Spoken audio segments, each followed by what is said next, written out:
आवाज लगाई द्रौपदी ने, आइए भैया, ये द्वारिकाधीश, आपके बिना मेरा कोई नहीं है। दादा जब बहना रोई है वो सभा में, तो कोई मुंह ना खोले रहो।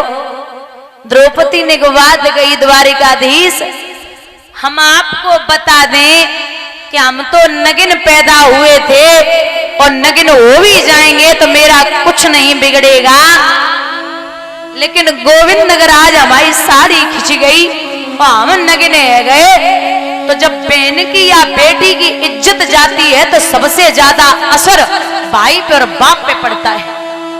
और अगर हम नगिने गए द्वारिकाधीश तो तुम पूरी दुनिया में कहूं मुंह दिखाए हुए के काबिल नहीं रहोगे।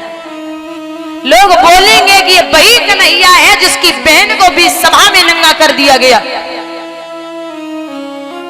महाराज ऐसी बात नहीं। द्वारिकाधीश द्वारिका में बैठे बैठे हिचकी लेके रोए रहे। जब कृष्ण रोए, रुक्मिणी भोजन लेके पहुंची, जवाब दो क्या बात है, आप रो रहे हैं? बोले हाँ। क्यों? आज हमारी बहन पे बड़ो संकट है। अरे तो जाइए ना, यहाँ क्यों बैठे हो? तो भगवान रोए के बोले, अरे ओ पगली, हमारी बहन ने एक बार से नाई कही कि भैया आ जाओ, यही आवाज लगा रही कि द्वारिकाधीश आ जाइए। अरे जैसे ही मुंह से निकाल दे कि भैया आ जाओ, मैं दौड़ के पहुंचूंगा। द्रौपदी रोए के बोली, वीरन शायद तुम्हें याद ना आए तो हम तुम्हें बताए दें कि एक समय आपकी चक्र सुदर्शन से उंगली कटी थी। आपकी 1000 पटरानियां कपड़ा और पट्टी लेने के लिए भागी थी, लेकिन हमने नई साड़ी को फाड़ करके आपकी उंगली में बांध दिया था। उस साड़ी का बदला दे जाइए। बहुत रोई बहना। भगवान पीतांबर को मुंह में दबाए, हिलकी ले ले रोए रहे। और भगवान बोले, अरे ओ देवी, अभी तक इसने साड़ी को अपने हाथों से पकड़ रखा, अगर ये साड़ी से दोनों हाथ ऊपर उठा देगी मैं समझ जाऊंगा कि इसे अब हमारी जरूरत है। आज हिचकी लेके दोनों हाथ ऊपर उठाए कि द्रौपदी बोली, भैया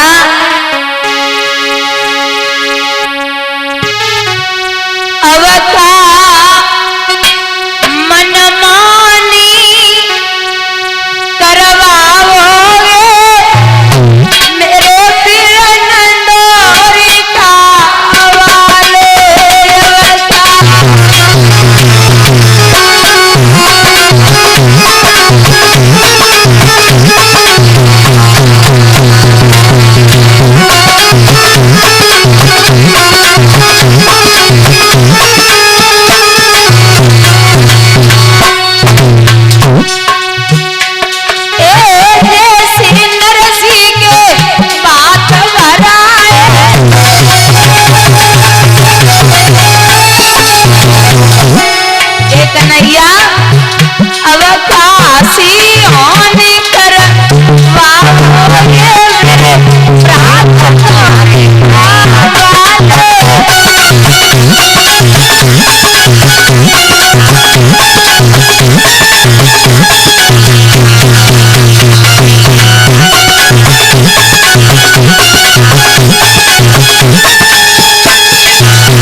जब रोई बहना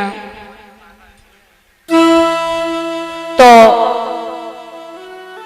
रुक्मिणी बोली, अब की बहन की इज्जत का सवाल है। कृष्ण इतनी देर मत करिए, तो बहन का आपसे विश्वास टूट जाए। जाइए, कन्हैया बड़ी देर से आस लगाए बैठी है। भगवान की आंखों में आंसू।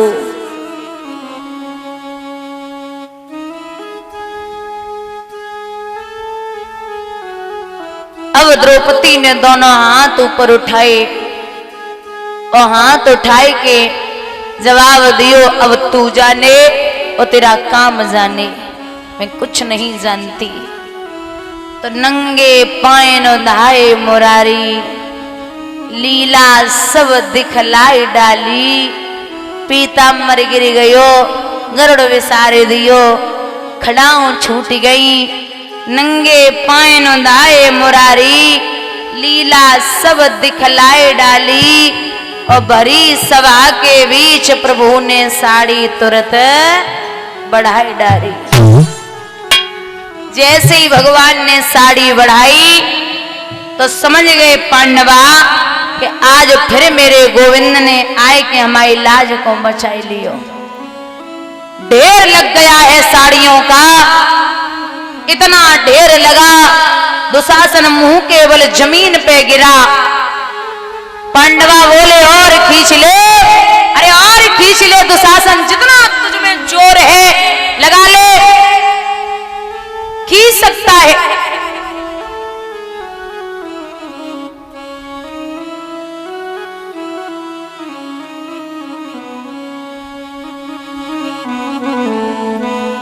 बंधुओं,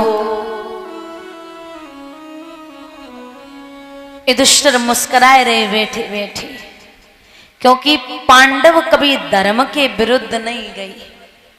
हमेशा पांडवों ने धर्म का ही साथ दिया है। एक बड़ी अच्छी लाइनें विद्वान लिखते हैं कि धर्म का साथी ईश्वर है,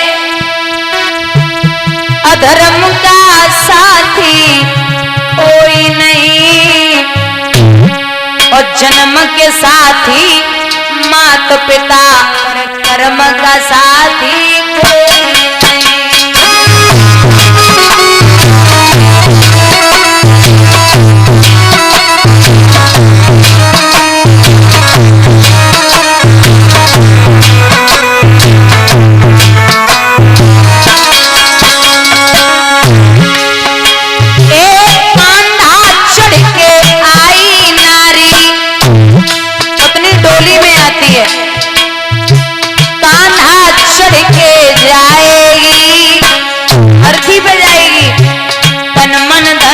सब देगी नारी पर कान्हा दे नहीं पाएगी।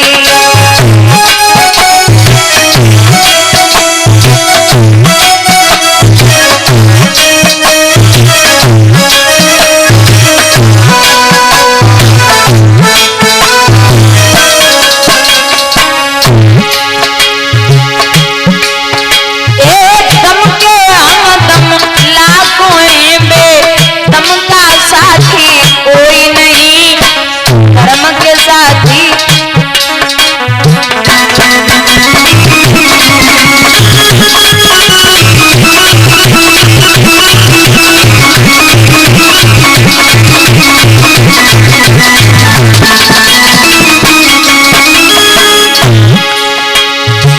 पुत्री तो रोलेगी घर में, बेटा साथ न छोड़ेगा, दफन करेगा मिट्टी में और जला जला के फोड़ेगा।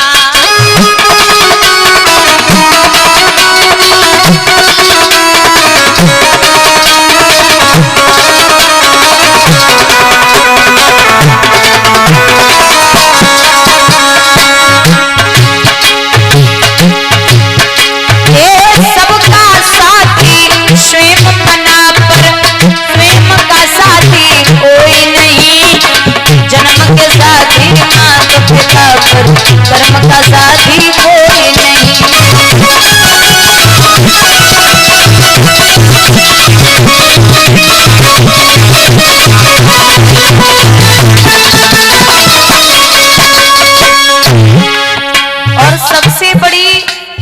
आइए, सबसे बड़ा कष्ट है और सबसे बड़ी सीख है लोगों के लिए